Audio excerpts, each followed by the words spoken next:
to my channel page 2 West Bengal police 2026। দেখো এখন রেজাল্টের ওপর 4টি কেস চলছে, প্রায় মানে ইম্পর্টেন্ট কেস। একটা হচ্ছে মেয়েদের হাইট সংক্রান্ত কেস, একটা হচ্ছে সিভিক হোমগার্ডদের কেস রিজার্ভেশন নিয়ে, একটি ইডাব্লিউএস আর একটি হচ্ছে এসসি সার্টিফিকেট, যেটা নতুন কেস প্রায় হয়ে যাবে ধরো। তা প্রথমে বলি মেয়েদের হাইট সংক্রান্ত কেসটি নিয়ে।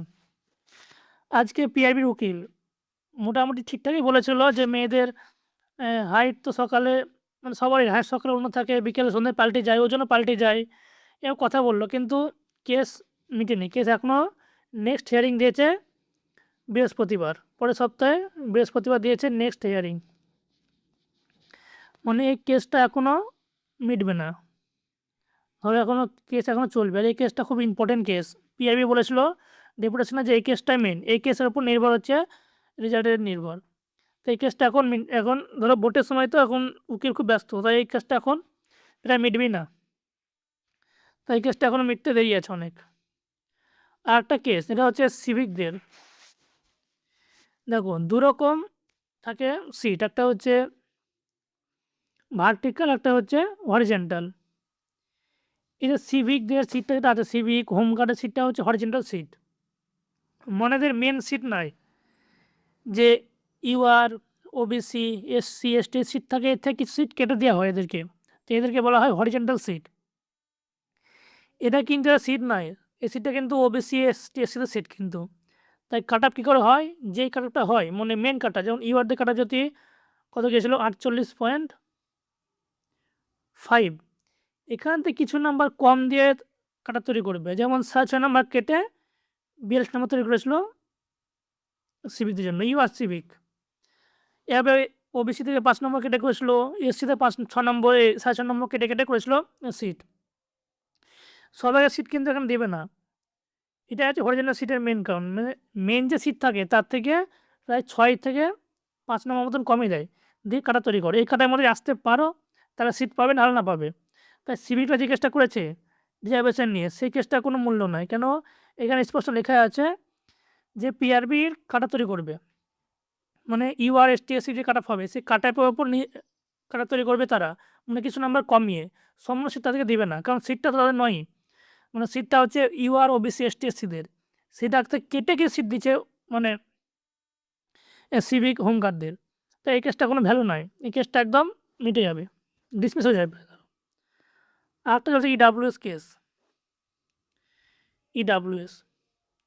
ইডাব্লিউএস কেসে প্রথমে বলেছিল 2024 পর্যন্ত ভ্যালু থাকবে, কিন্তু পরে লেখা আছে ওয়ান ওয়ার্ড, মানে 24 পরেও ভ্যালিড থাকবে। এই কেসটা চলছে, এই কেসটা ধরো প্রায় পিআরবি জিতে যাবে, কারণ এই কেসেও সে যেটা পিআরবি রায় দেবে সেটা চলবে, মানে রায়টা হবে।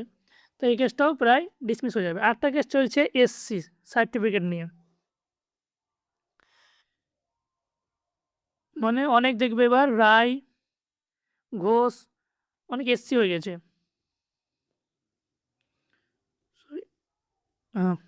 অনেক দেখবে এবার রয় ঘোষ এরা কিন্তু এসসি হওয়ার যোগ্যতা নাই, কিন্তু এসসি হয়ে গেছেন। এবার এসসিরা বলছে এর উপরে কেস করব,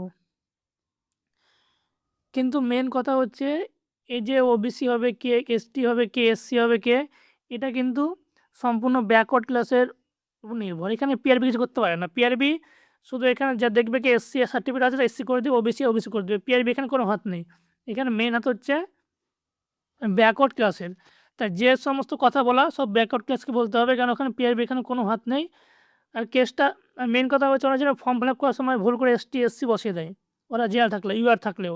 আবার ডকুমেন্ট ভেরিফিকেশান হয়, সেখানে বাদ চলে যায়। ইন্টারভিউর সময় ডকুমেন্টস চেক করলো, সেখানে বাদ চলে যায়।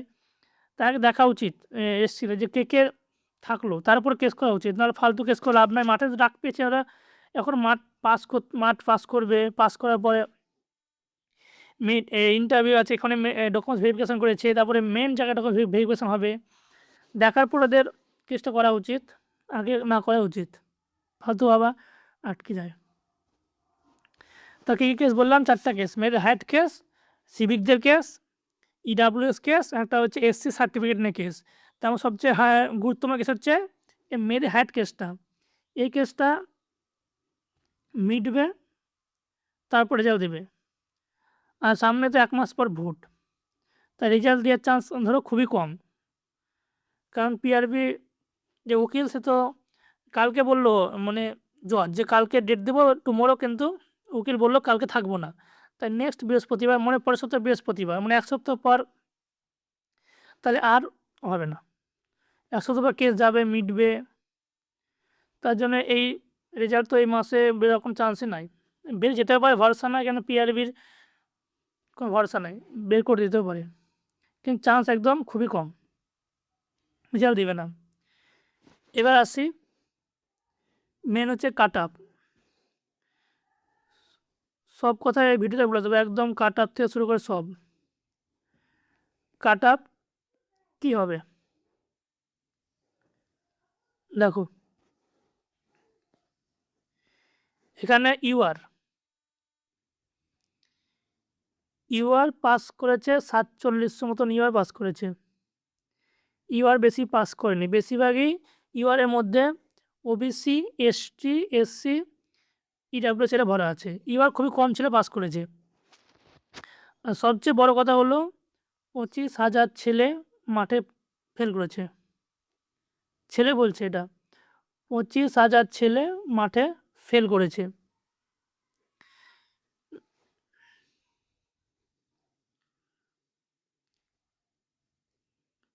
পনেরো হাজার 595টা মতন আছে, ধরো 500, এদের নাম্বার আছে 50+। আর এ করে তোমার প্রায় 26,000, ধরো 26,000দের আছে নাম্বার 50-এর নিচে। মেল বলছে এটা, ফিমেল নয়, শুধু মেল। আর কতজনে ফেল করেছে? 25,000। তুমি আইডিয়া করো, ধরো 51 ফেল করতে পারে, 52 ফেল করতে পারে, 60ও ফেল করতে পারে, 41ও ফেল করতে পারে। তাই কোন দিক থেকে কতটা বেশি ফেল করবে? এই 15,000 মধ্যে উপর দিক থেকে খুব বেশি পাস করতে পারে 35%, এর বেশি পাস করার চান্স ধরো প্রায় নেই।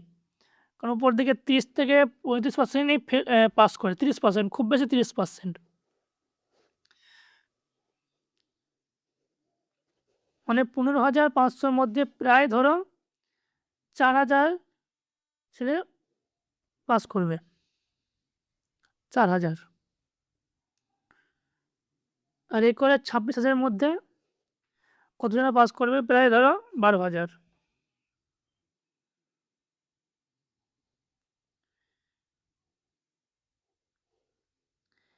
এটা কিন্তু একদম সঠিক রেশো, মানে যত নাম্বার কম থাকবে তত কিন্তু ছেলেরা বেশি পাস করে। এই 26,000-এর মধ্যে কতজন পাস করবে? প্রায় 12,000। আর এখানে 15,500 মধ্যে পাস করবে 4,000। তা মেটে 16,000 জন্য ধরো প্রায় 16,000 থেকে 17,000 জন মাঠ পাস করেছে।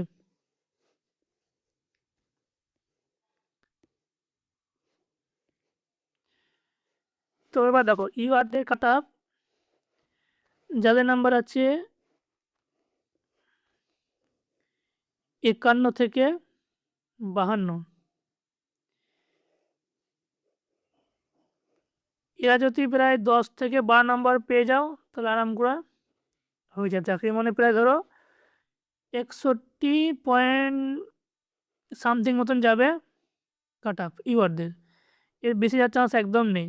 কেন বেশিরভাগই ইউআরদের সিট তো বেশিরভাগই ওবিসি, এসটি, এসসিরা খেয়ে নেবে। আর নাম্বারই ধরতে গেলে 50+ নাম্বার 15,000 মতন ছেলে আছে। প্রথম আর মেন কথা হচ্ছে এটা প্রথম একটাই পরীক্ষা বলে ভাবছি ছেলেমেয়েরা যে অনেক খারাপ যাবে, কিন্তু দেখো সিজিএল, সিপিও ভালো ভালো ছেলে কিন্তু এখানে বসা আছে, ডাব্লিউবিসিএস, যারা কিন্তু শুধু পরীক্ষায় বসে আছে কেন, অন্য ভ্যাকান্সি নাই বলে, তারা কিন্তু মাঠ পাস করতে পারবে না, এটা কনফার্ম একদম।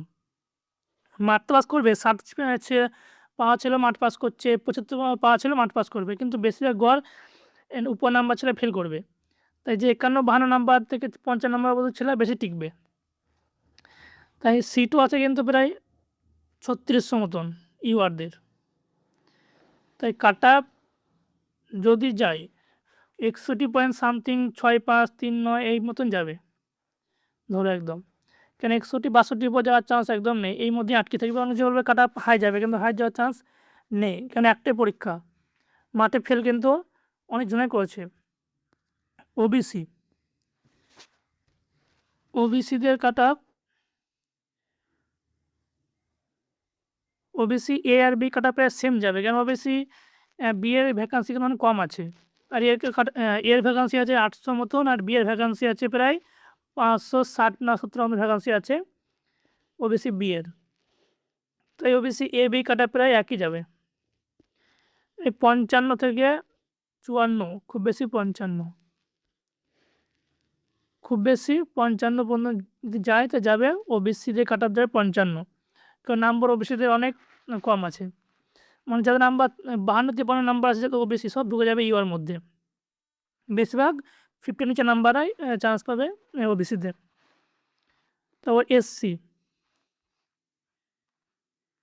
এসসিতে কাট আপ যাবে ধরো 51 থেকে 50, 51 পয়েন্ট সামথিং যাবে এসসিতে, এখানে এসসিতে ভ্যাকান্সি প্রায় 1800 মতন আছে, 1800, মানে যা বলবে এসসিতে পাস করে এসেছে 14,000 মতন ছেলে, কিন্তু ভ্যাকান্সি তো আছে 1800, দু একটা ভ্যাকান্সি তো নয়, 1800 ভ্যাকান্সি আছে।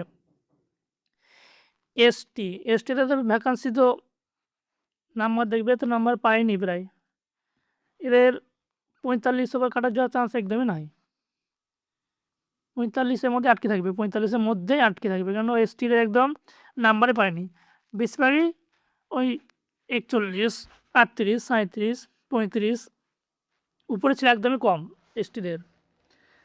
ইডাব্লিউএস ভরসা না, ইডাব্লিউএস বেশি চলে যেতে পারে, প্রায় ধরো ইডাব্লিউএসের ওই রকম যাবে এসটি মতন 45 কি 44, ইডাব্লিউএস ওরা এর থেকে বেশি যাবে না, মানে কী বললাম ইউআরতে যাবে প্রায় 61 প্লাস একটু উপরে, ওবিসি এ বি হবে প্রায় 54 থেকে 55, এসসি হবে 51 একটু বেশি সামথিং, এসটিদের 45 আর ইডাব্লিউএস 44। এবার হচ্ছে মেয়েদের ভ্যাকান্সি হচ্ছে 3600 মতন ভ্যাকান্সি আছে, 3600 কি সামথিং ভ্যাকান্সি এরকম আছে, আর 4100 পাস করেছে, 4100। যারা কাস্টে আছো ওবিসি, এসসি, এসটি, ইডাব্লিউএস, এদের চিন্তা করার একদম কারণ নেই, কারণ এদের ধরো চাকরি প্রায় কনফার্ম, শুধু একমাত্র ইউআরআই বাদ যায় বেশিরভাগ, ইউআর মানে ইউআর যারা আছে নাম্বার একদম কাটা নাম্বার, তাদেরকে একটু চিন্তা করতে হবে, তাদেরকে একটু 12-13 নাম্বার আনতে হবে, বাদ বাকি যে নাম্বারটা আছে তার থেকে ধরো গড়ে 8 করে বাড়িয়ে নাও, এই 8 নম্বর মতন বাড়বে মেয়েদের নাম্বার, মানে যে নাম্বারটা মাঠে রাখবে তার থেকে 8 নম্বর বেশি করে পেলেই চাকরি, যাদের নাম্বার এমনিতে 8 নয় বেশি আছে কাটাবাতে তো চিন্তা করার একদম দরকার নেই, যারা একদম কাটাকাটায় আছে তাই সেখান থেকে 8 নম্বর অ্যাড করে নাও, অ্যাড করলেই এই হয়ে যাবে একদম।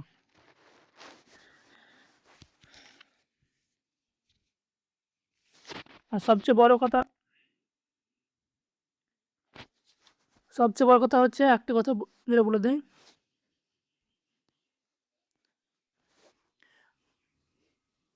ভার্টিক্যাল রিজার্ভেশন হরিজন্টাল রিজার্ভেশন এটা কী, এটা আমরা বুঝতে পারে না। ভার্টিক্যাল মানে হচ্ছে যে ইউআর, ওবিসি, এসসি, এসটি আছে মূল ক্যাটাগরি, তাকে বলা হয় ভার্টিক্যাল, আর ওইখান থেকে যে রিজার্ভেশনটা মানে দেওয়া হবে অন্য কাউকে, যেমন সিভিকদের, হোমগার্ডদের, ইসিদের, একে বলা হয় হরিজন্টাল রিজার্ভেশন। এর জন্য কিন্তু হরিজন্টাল রিজার্ভেশনের জন্য প্রচুর সিট বাড়বে হচ্ছে মানে অন্যদের, মানে ইউআরদের সিট বাড়বে প্রায় 36 মতন যাবে ইউআরদের সিট, মেলদের, শুধু মেলদের বলছে এটা। ওবিসিদের 800 মতন চলে গেছে, দেখতে পেরেছো বেশি পাস করেনি। তারপরে ওবিসি বিদের 560, এসসিদের 18, ইডাব্লিউএসে চলে গিয়ে 600 মতো চলে গিয়েছে, তাই ভ্যাকান্সি কিন্তু অনেক বাড়বে এই হরিজন্টাল রিজার্ভেশনের জন্য, কেন এখানে বেশি জনা পাস করতে পারেনি নাম্বারের জন্য। তো বুঝলো, আগে বলে হরিজন্টাল আর ভার্টিক্যাল মানে হচ্ছে যারা ST, SC, OBC, EWS, horizontal মানে হচ্ছে যারা হচ্ছে মূল থেকে নেওয়া হয়েছে, যেমন সিভিক, হোমগার্ডদের। থ্যাংক ইউ, তোমাদের কমেন্টে জানাও তোমরা কত কে পেলে। লাইক এটা সাবস্ক্রাইব করে দিও চ্যানেলটা, পরে অন্য ভিডিও দেখা